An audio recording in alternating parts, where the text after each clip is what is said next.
You shall be holy, for I, the Lord your God, am holy.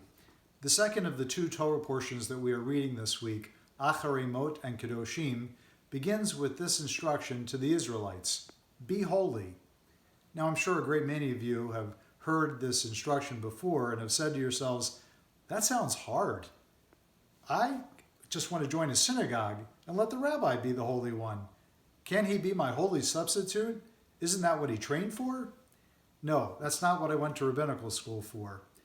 I don't want you to be surprised, but being holy isn't only for clerics. It isn't exclusively the domain of monks, nuns, imams, priests, and rabbis. We can all be holy, and the Torah tells us how. Revere your mother and your father, and you're being holy. Don't steal from others, and you're being holy. Don't withhold wages from your employee, and you're being holy. If you own a field, says the Torah, and it comes time to reap the harvest, don't harvest all the way to the edges. Leave that for the poor. In other words, give tzedakah, and you're being holy. One of my favorite teachings comes from this portion of the Torah.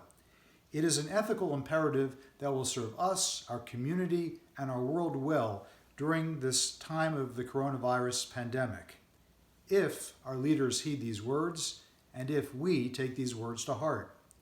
Says the Torah, Lifnei iver lo titein michshol. Before someone who is blind, do not place a stumbling block. You know what that means? It means don't cause an unwitting person harm by making him believe something that isn't true. For example, you shouldn't go into a store and waste a salesperson's time if you know you're only planning to try something on for size, but going to buy that item online. It isn't fair to the salesperson who's losing out on the commission of another sale to another person.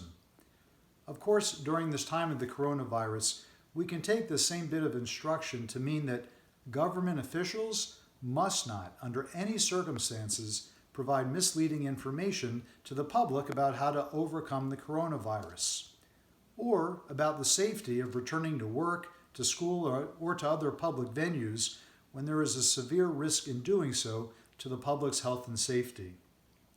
Public officials must not tout inane, insane, or harmful theories about what might cure people who have the virus. That would be putting a stumbling block before the blind. Do that, and you've given up any hope of being holy. Just as we wouldn't want others to mislead us, we must be careful not to mislead others. God asks us to be holy. God doesn't expect us to always succeed, but God does expect us to try. And the surest way to climb the ladder of holiness is to treat others with the concern, the compassion, and the respect that we all deserve. Shabbat Shalom.